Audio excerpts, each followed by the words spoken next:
Hello, young people. This is fourth lecture of Geography chapter Manufacturing Industries. इस lecture में हम mineral based industries को deeply study करेंगे। तो फिर आइए लेट्स स्टार्ट।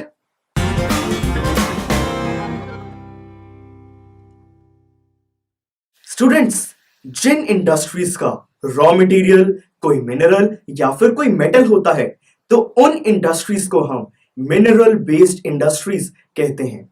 इसके एग्जांपल्स हैं iron and steel industry, aluminium smelting industry और केमिकल इंडस्ट्री।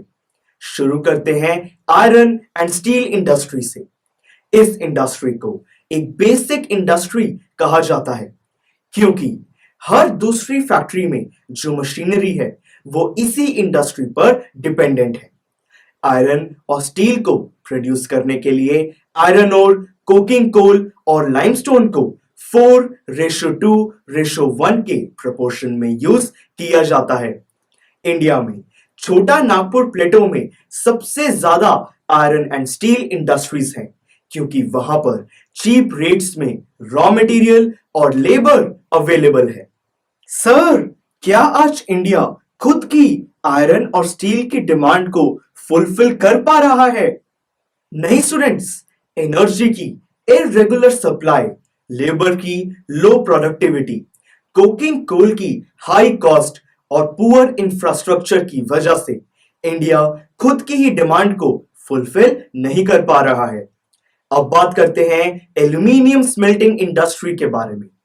एल्यूमिनियम जो कि बहुत अच्छा कंडक्टर है, मेलिएबल है और बहुत स्ट्रांग है, उसे एयरक्राफ्ट्स, वायर्स और यूटेंसिल्स बनाने के लिए यूज किया जाता है। इंडिया में वेस्ट बंगाल और ओडिशा में बहुत सारे एल्यूमिनियम स्मेल्टिंग प्लांट्स प्रेजेंट हैं। क्या आप बता सकते हैं कि इस इंडस्ट्री का रॉ मटेरियल क्या है? Bauxite, right answer. अब बात करते हैं केमिकल इंडस्ट्री के बारे में। इंडिया में sulphuric acid, nitric acid, synthetic fibres और प्लास्टिक्स जैसे प्रोडक्ट्स प्रोड्यूस किए जाते हैं। इंडिया के टोटल जीडीपी में केमिकल इंडस्ट्री 3% तक कंट्रीब्यूट करती है। पिछले कुछ ही सालों में इस इंडस्ट्री ने बहुत रैपिडली ग्रो किया है। अब बात आती है फर्टिलाइजर्स इंडस्ट्री की। इंडिया में मेनली नाइट्रोजनस फर्टिलाइजर्स प्रोड्यूस किए जाते हैं। इसके लिए रॉ मटेरियल है पोटैश, जो कि इंडिया में कहीं भी नहीं पाया जाता। इसको कंप्लीटली इंपोर्ट किया जाता है। और क्या आप जानते हैं कि ग्रीन रेवोल्यूशन की वजह से इस इंडस्ट्री को HYV सीड्स की वजह से बहुत बड़ा बूस्ट मिला? Yes sir. और आज इंडिया नाइट्रोजनस फर्टिलाइजर्स का थर्ड लार्जेस्ट प्रोड्यूसर है। ओह, आई डिडंट नो दैट। अब बात करते हैं सीमेंट इंडस्ट्री की। सीमेंट इंडस्ट्री का रॉ मटेरियल है silica, limestone, alumina etcetera. India में मेनली सीमेंट को कंस्ट्रक्शन पर्पस के लिए यूज किया जाता है। इंडिया का फर्स्ट सीमेंट प्लांट 1904 में चेन्नई में सेटअप किया गया था।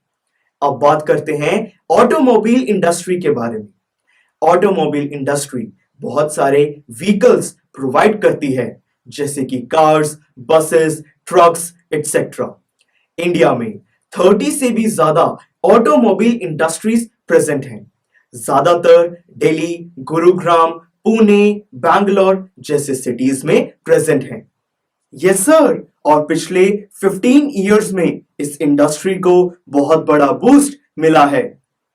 करेक्ट। अब बात करते हैं इंफॉर्मेशन एंड टेक्नोलॉजी इंडस्ट्री के बारे में।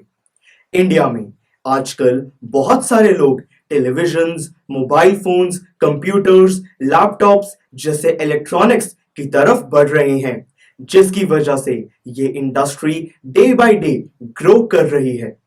इस इंडस्ट्री को सबसे बड़ा बूस्ट तब मिला जब हार्डवेयर और सॉफ्टवेयर डेवलपमेंट में ग्रोथ होने लगी। आज बैंगलोर को इंडिया की इलेक्ट्रॉनिक कैपिटल कहा जाता है। So this was all about this topic. Students, her industry की हर मशीन आयरन या स्टील से मिलकर बनती है।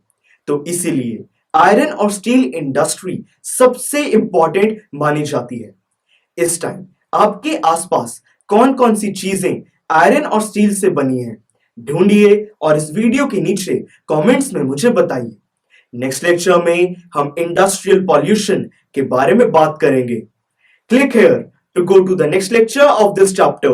Thank you for watching and see you in the next lecture.